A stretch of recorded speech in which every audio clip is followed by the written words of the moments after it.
నంద్యాల జిల్లా పాణ్యం గురుకుల పాఠశాలలో జరిగిన సంఘటనా స్థలానికి వైసీపీ ఎమ్మెల్సీ ఇసాక్ బాషా చేరుకొని పరిశీలించారు. విద్యార్థుల పరిసరాలను చూసి ఇసాక్ బాషా దిగ్భ్రాంతి వ్యక్తం చేశారు. ప్రభుత్వ విద్యార్థులు అంటే ప్రభుత్వానికి ఇంత చిన్న చూపా అంటూ మండిపడ్డారు. తాగడానికి, ఆహారానికి, బాత్రూంలకు ఒకే నీటిని ఎలా వాడతారంటూ ఆగ్రహం వ్యక్తం చేశారు. కూటమి ప్రభుత్వం విద్యార్థులకు కనీస వసతులు కల్పించకపోవడం ఏంటని ప్రశ్నించారు.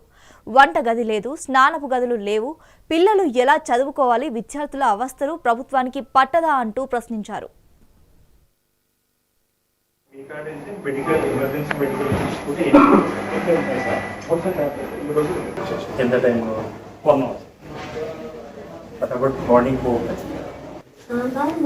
ఇక్కడ ఉండే ప్రతి ఎంప్లాయీకి, ప్రతి ఆఫీసర్ కూడా ఇబ్బందికరమైన పరిస్థితులు వచ్చేది.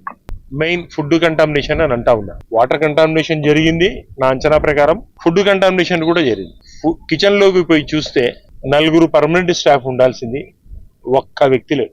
నరసింహ అని చెప్పేసి ఒక హెల్పరు 2 months నుంచి ఉన్నాను సార్. నేను ఇంతకుముందు అక్కడ గర్ల్స్ హాస్టల్లో పనిచేస్తా ఉన్నాను అని చెప్పాను. ఇద్దరు ఎక్కడో హోటల్లో పనిచేసే వాళ్ళని ఇద్దరిని 10,000కు 8,000కు ఒక మేల్ ఒక ఫిమేల్ ను తీసుకొని వచ్చేసి ప్రిన్సిపల్ గారు వాళ్ళతో పని జరుపుకుంటా పోతారు. వాళ్ళకి ఏ రకమైన లోడ్ ఉంటుంది?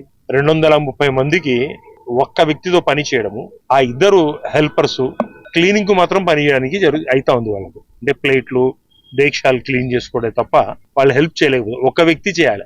ఏ పొరపాటు జరగడానికి అవకాశాలు కళ్ళ ముందు కనపడతా ఉన్నాయి. ఈ రకంగా ఈ ప్రభుత్వం చేస్తా ఉంది. ఒక్కసారైనా దీని మీద దృష్టి పెట్టమని అడుగుతా ఉందండి. ఈ రకంగానా ఇదే విద్యార్థుల మీద, ఎడ్యుకేషన్ మీద ఏ మాత్రం కాన్సన్ట్రేషన్ ప్రభుత్వం ఏది అంటే ఈ కూటమి ప్రభుత్వం. ఇప్పుడే ఆడ బోర్డు చూసాం, ఈ రకం మెనూ అందిస్తా ఉన్నారని.